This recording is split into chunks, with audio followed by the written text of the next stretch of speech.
Assalamualaikum warahmatullahi wabarakatuh. Perkenalkan, nama saya Elafia. Saya dari Prodi Tasawuf dan Psikoterapi kelas A semester 4. Di sini saya akan menjelaskan tentang perbedaan pemikiran dari Abu Yazid Al-Bustami tentang Al-Ittihad, pemikiran Husain Ibnu Mansur Al-Hallaj tentang Al-Hulul, dan pemikiran dari Ibnu Arabi tentang Wahdatul Wujud.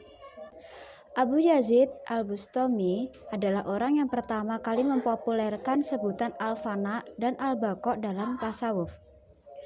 Fana memiliki arti memutuskan hubungan selain Allah dan mengkhususkan diri hanya untuk Allah serta bersatu dengannya. Fana berarti bergantinya sifat-sifat kemanusiaan dengan sifat-sifat ketuhanan. Dapat pula berarti hilangnya sifat-sifat yang tercela dan bergantikan sifat-sifat yang terpuji. Paham bako tidak dapat dipisahkan dengan paham fana, karena keduanya merupakan paham yang berpasangan. Jika seorang sufi sudah mengalami fana, ketika itu juga ia sedang mengalami bako. Sesuatu yang hilang dari sufi dan sesuatu yang lain akan timbul sebagai penggantinya. Jika hilangnya kejahilan, maka akan timbul ilmu. Jika hilang sifat buruknya, maka akan timbul sifat baiknya.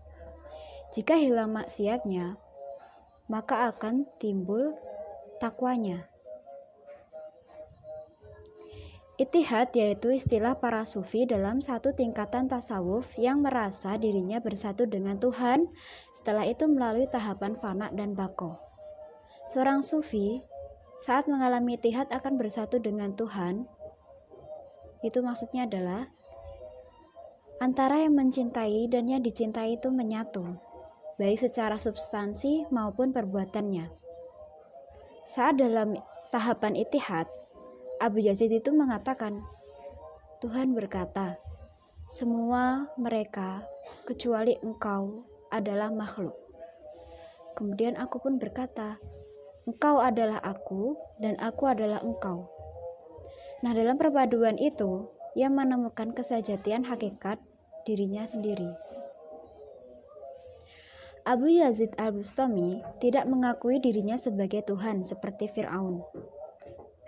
Dalam proses ittihad, di sisi Abu Yazid Al-Bustami itu adalah naiknya jiwa manusia ke hadirat Allah. Bukan melalui reinkarnasi, tetapi karena sirnanya segala sesuatu dari kesadaran dan pandangannya dari yang disadari dan dilihat hanya hakikat yang satu, yakni Allah. Bahkan dia tidak melihat dan menyadari dirinya sendiri karena dirinya telah lebur dalam diri yang dilihat. Lanjut, kita akan membahas Husain Ibnu Mansur Al-Hallaj tentang Al-Hulul.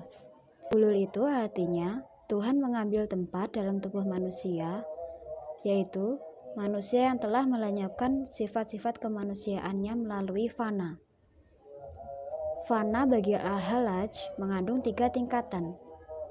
Yang pertama, tingkatan memfanakan semua pikiran atau tajrid takli, khayalan, perasaan, dan perbuatan, hingga tersimpul semata-mata hanya kepada Allah, dan tingkat menghilangkan semua kekuatan pikiran dan kesadaran.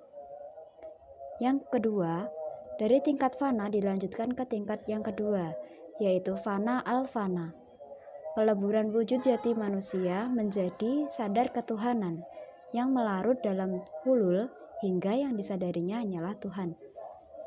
Kemudian yang tiga adalah paham Al-Hallaj berdasarkan konsep penciptaan Adam, di mana Tuhan itu menciptakan Nabi Adam dengan melihat dirinya sendiri. Jadi Adam ataupun manusia yang telah ada sekarang itu merupakan miniatur dari Tuhan sendiri. Pada diri manusia terdapat 2 sifat dasar, yaitu lahut atau ketuhanan dan nasut atau kemanusiaan. Tuhan pun menurutnya mempunyai sifat kemanusiaan di samping sifat ketuhanannya. Dari sinilah maka persatuan antara Tuhan dan manusia bisa terjadi, dan Al-Hallaj menyebutnya dengan hulul. Bentuk-bentuk dari hulul itu ada 2, yang satu al-hulul al-jawari, yang kedua adalah al-hulul al-asyariyani. Al-hulul al-jawari yaitu keadaan di mana esensi yang satu dapat mengambil tempat pada yang lain tanpa ada penyatuan, sebagaimana halnya terlihat air dalam tempayan.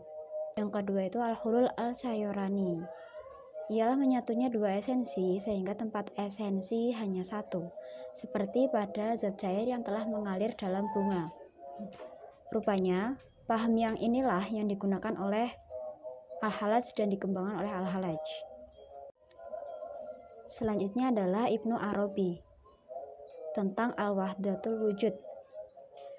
Nah, sebelum membicarakan pemikirannya Wahdatul Wujudnya Ibnu Arabi, adalah kita memahami dulu pengertian dari wujud, yaitu secara objektif terletak pada epistemologis, yakni dari kata wujud adalah masdar dari wujidat, yang artinya ditemukan, sedangkan dalam bahasa Inggrisnya wujud itu diartikan being atau existence. Sedangkan pengertian subjektif dari kata wujud terletak pada aspek ontologis. Kata wujud adalah masdar dari majada, yang berarti menemukan. Dalam bahasa Inggris ini berarti finding. Kata wujud juga digunakan Ibnu Arabi untuk menunjukkan segala sesuatu selain Tuhan.